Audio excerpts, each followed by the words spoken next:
super excited to talk about this. Rainy, this whole series is this really fun twist on a lot of familiar fairy tales. So I was curious if you had a favorite fairy tale and if you had really like known a lot of the darker sides of these stories before you entered this series. So I was definitely familiar with the Grimm's brothers, the darker side of the fairy tales. I can't say necessarily read all about them until I really signed on for A Tale Dark and Grimm. And once I started getting the scripts and reading them, in particular, I remember in the first episode when Hansel and Gretel literally get their chopped off. I was like, oh, so I really must have missed this part in the original story. So let me really do some research on this one. Yeah, I think it's really fun. I think the whole atmosphere of it is fun. It's really cool to get a whole new perspective on something that a lot of people are very familiar with, which is like the tale of Hansel and Gretel, which is something that I'm probably the most familiar with. And not to be biased, but it probably will be my favorite fairy tale from here on out. Getting to play Gretel, a very iconic role with the two braids and the pigtail, like that's so cool. So that's probably my favorite one for sure. But to kind of get a whole new perspective on things, a sort of more grim telling of it, I like it a lot. It's really, really cool. It kind of I don't know, for especially for spooky season, October, and it kind of just like makes everything come alive a little bit more. I like it. Definitely. And Simon, what did you see in Adam's A Tale Dark and Grim, the original books, and the potential for a series there?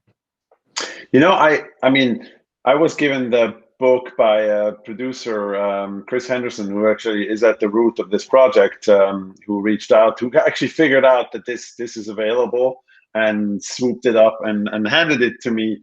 And I mean, the brilliance about what the novel does so well is that it basically, actually, I should tell you the origin. I don't know if you know the origin of why he wrote these books in the first place, was that he was a substitute teacher and was asked to read a few books. Take care of a class and read a few books, and all you do is just read to the kids. And he said, well, what are you going to read? Fairy tales, right? So grabbed the Grimm fairy tale book and started reading it. And as he was reading it, being some semi-familiar with it, he started realizing that the kids were looking at him with like really big, wide open eyes.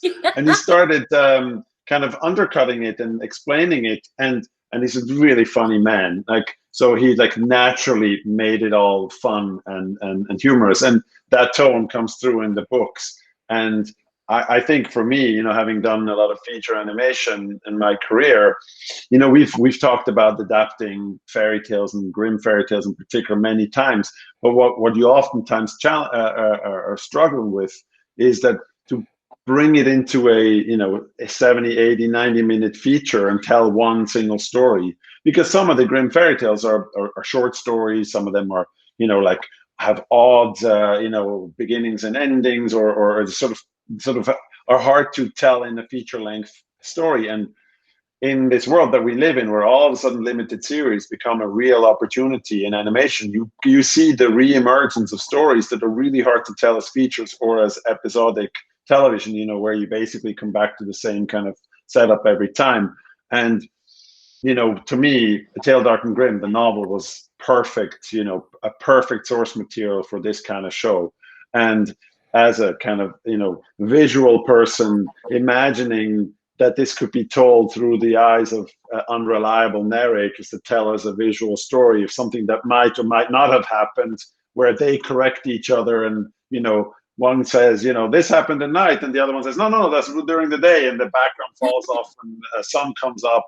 And playing with those multiple realities was extremely inviting to me when I read the book. So we pitched that idea back as that pretty quickly, and it evolved the story from there. Rainey, you've done a couple voice acting roles here. You're so great as Sammy in the Jurassic World series. Thank And you. now that you've done quite a few, has your approach changed to voice acting any over time, or did you kind of find your footing rather quickly? A little bit of both. I'm a very expressive person, so on the microphone, I'm really great at just kind of going a little bit extra when it comes to things like that, of like really just going for it. Speaking for A Tale Dark and Grim specifically, I remember when we first did the first episode, and I was speaking with Simon about the characters and how Gretel should evolve and where she should go from here.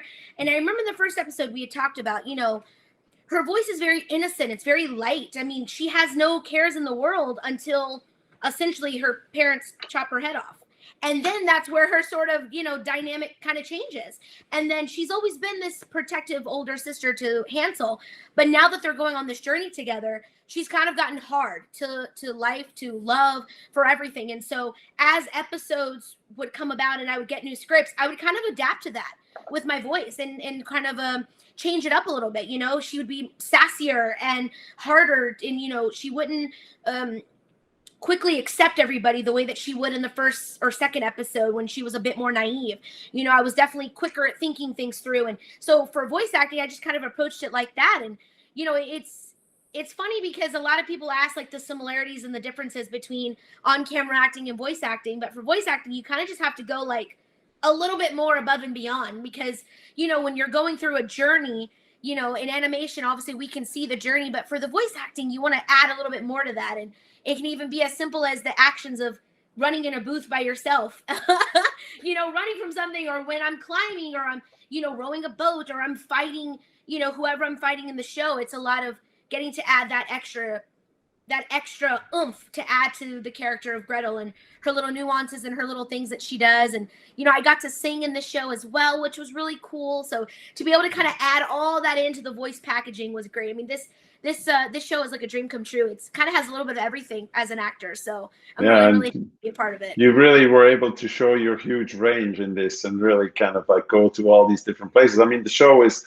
not only funny and scary, but it actually has real emotional depth. And I don't know how many episodes you had a chance to see, Tyler, but you know, it goes into a pretty big arc, and it's not only like episodic. Every episode we experience a different kind of sort of Grimm fairy tale. I mean, that's basically the idea, right? This Hansel and Gretel experience a multitude of you know, Grimm fairy tales, and we just really make them the protagonists of all these stories. But there is a giant overarching story that we hope makes it perfect for co-viewing between kids and their parents, because ultimately the theme of the film has a lot to do with you know, kids understanding their parents and parents understanding their kids, and having kind of this understanding of the other person's perspective, you know, and I mean, Raini was so amazing. Like, she really created this character, and the energy that you brought to the story when you know, inspired the animators to just be more truthful, to be broader, and to bring life to the character that's just beyond what the words are that they say. And I mean, having been an animator all my life, when you have a voice like that inspires you, because what we basically work with is, you know, some storyboards and just the life that's in the voice. We don't look at what the actors necessarily do. We want to imagine the character in those. And when the voice has so much energy, like it just makes our work so much easier, and it's naturally more you know, lively and exciting to watch. Thank you. I'm glad you brought up the overarching arc, because, you know, like you were saying, at first it's like, oh, here's our take on the Seven Ravens, here's little brother, little sister, but then all these small moments from the series prior, you know, they build up into this larger overarching story. How did you kind of find that balancing act of, you know, doing these not really parodies, but these alternate versions of these fairy tales, but also managing to, you know, tell that significant story? Because I was surprised at how much depth was there. Yeah, I mean, that was the goal from the get-go, right? We didn't just want to do something that is a take on fairy tales, or something that's a parody that just makes you laugh about them, or be edgy by being by showing the dark side of the fairy tales, which, you know, most of the time in entertainment, you know, nobody really dared to go there. And we found a good method in giving all those things in a way that we do actually go to the edge of what works, and what like where it would have maybe gone too far. Like, we definitely wanted to scare the kids and bring the thrilling aspects to the story, but our point was always, we don't want to cross that line. We want the kids to experience it safely. Therefore, our narrators are basically the guiding hand to the entire series.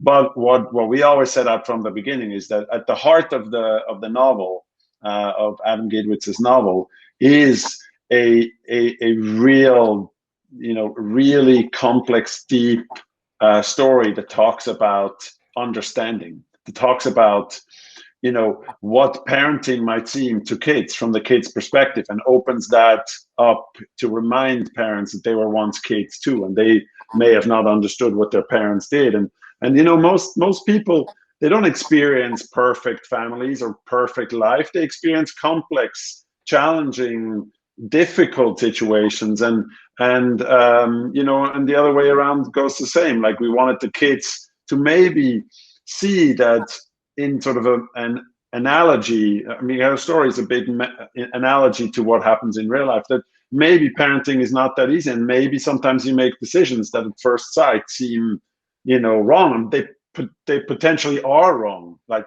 they're often parents don't do the right thing when they're parenting, and in a way the show really kind of helps bring that to light, that life is complex, and let kids experience the difficulty of life through an entertaining show like ours, and experience some of these emotions. And in a way, Grimm fairy tales have always been cautionary tales. They prepared kids, or parents, or the storytellers was trying to prepare the kids for maybe with the challenges of life. Yeah, and Rainy, your character just goes through quite the journey. It starts with the head getting chopped off, and she gets very like disillusioned about the parental role after a while. And you just what about that journey in this version of Gretel did you find the most compelling about the character? I love, first and foremost, of just the relationship between Hansel and Gretel. I'm an only girl in a family of all boys. I do have a younger brother, so I can relate to wanting to, no matter what, protect your siblings. And for Gretel, that means protect Hansel, no matter what. Even in Gretel's mind, if it's from their own parents, she's going to protect him in any way, shape, and form. And I think for her, of all of a sudden being her world literally being rocked, of like, wait a minute, my parents have always done this for me and this for me, and now all of a sudden they're chopping my head off and acting like it's normal, and now what am I supposed to do? And she essentially goes on this journey to create her own destiny. She wants to find her own happily ever after with Hansel. She wants Hansel to feel safe. She wants to be in a safe and loving home, and for her, she goes on this whole journey of trying to find that. And like I mentioned earlier, like with the voicing in the different episodes, of like, she kind of grows this hard shell around her heart of not knowing who to trust and who to love and who really does love her, and what is it that she wants. And in some of the episodes and some of the other fairy tales that we dip our toes in, she gets caught up in that fairy tale life that character is from, of wanting children and welcoming them right away, or even going to the lady's cottage, and before she tries to cook them in the oven, and she's like, no. And even in the trailer, which I love, Gretel always says, this is fine, this is fine, this is fine, it's fine, I'll adjust, because in her mind it can't be any worse than what they've already experienced back home. In her mind, little does the audience know, it's always going to get worse for her, because this is a little bit of a different fairy tale that doesn't have a happily ever after every story, and so, but she doesn't know that yet, and she has to go through that. And I feel like as a kid, we go through those journeys where we think we know something, but we don't, and we until we experience it, and then we're like, oh, so that's what they were talking about in this moment. But at the end of the day, I just love the brother sister dynamic. I love that brother sister relationship, and I love that Gretel is not afraid to take charge. Even if her ideas are wrong sometimes, she's not afraid to just jump headfirst into something and go. I mean, she's very, meticulous with her details and planning everything out, and the pros and cons, and what's the best route for us. And I love that. I love that aspect of her, of being a strong girl and ready to just kind of hold her brother's hand and say, are you with me? Let's go. Let's do this. And let's go on this journey together. And I love that so much, because you kind of go through everything. We have warlocks and dragons and fighting scenes. And like you said, like normally when you start something off with someone getting their head chopped off, you would think like, well, That's as high as it goes, but nope, we go higher. We go higher and we go bigger in A Tale Dark and Grim. So that's only like level 1 for them. So these kids go through a lot, but at the end of the day, like Simon said about understanding, these children are wanting to create their own destiny and their own happily ever after. Yeah, and Simon, I was curious about just the research that went into this project, and you know, some of these fairy tales that you looked into. Was there anything that surprised you, and how was that process like? I mean, practically every fairy tale you read like surprises in a very new way. Honestly, we were lucky that we had Adam Gidwitz was heavily involved in the show from the beginning. So he was our touchstone, and because he's written 3 books and has tapped into some of the other fairy tales and actually goes around the country reading to kids in schools. He has written, newspaper articles and theses on the fairy tales, and so we always had this kind of touchstone, this person that we could talk to if we asked had some questions about it, and then our writer Doug Langdale was actually very very knowledgeable of fairy tales as well. So from the writing side, we were pretty well stocked. Then on the visual side, we our production designer Richie Chavez, who I've worked with at DreamWorks before, had a wealth of like medieval, romantic, like German artwork that we tapped into quite a bit.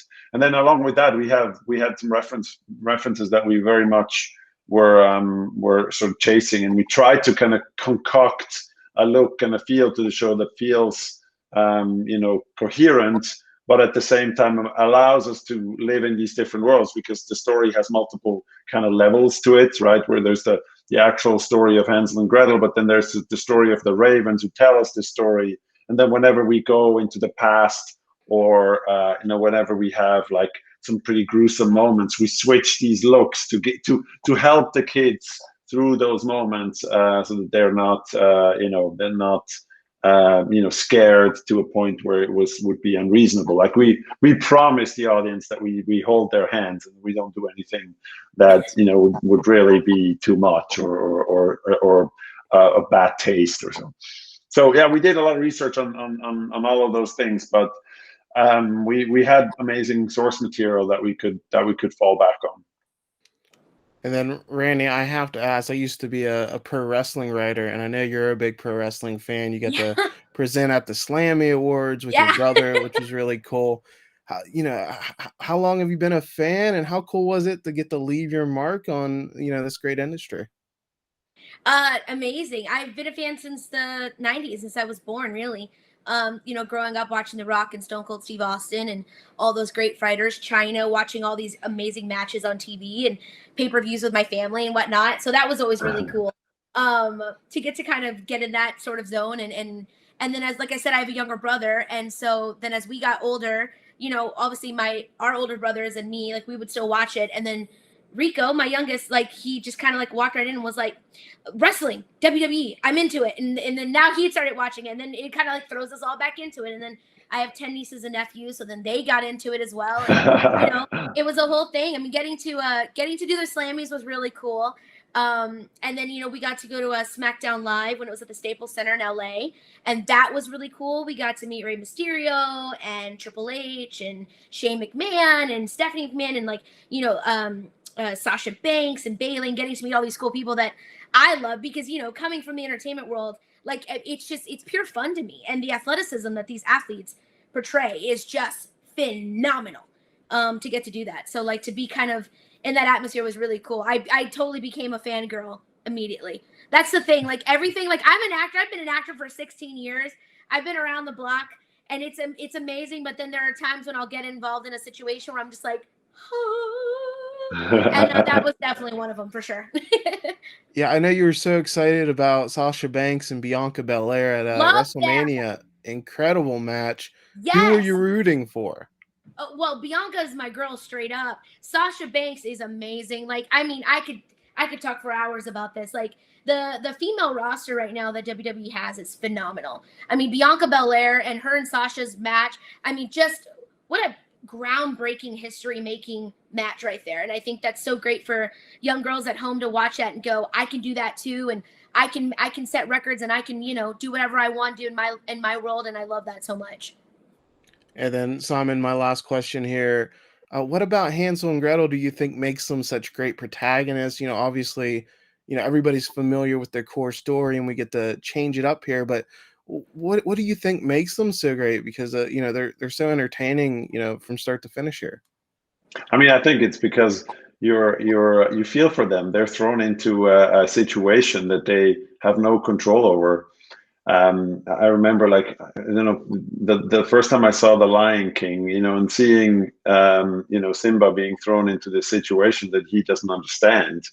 It's very similar in our story, in the sense that they all of a sudden find themselves in a predicament that they had absolutely nothing to do with, and they're trying to understand the world. It's like being thrown into a foreign country where all of a sudden you don't understand the rules, you don't understand the language, and in a way, what makes it great is that sisterly bond that is natural to them and that they've always had and always felt. And we make sure that in the film, the series, you realize that in those few moments before their heads get cut off, you understand that there is a relationship there. There's a love. There's an understanding. And throwing these characters, one is driven by her thoughts, and the other one is a pure gut character.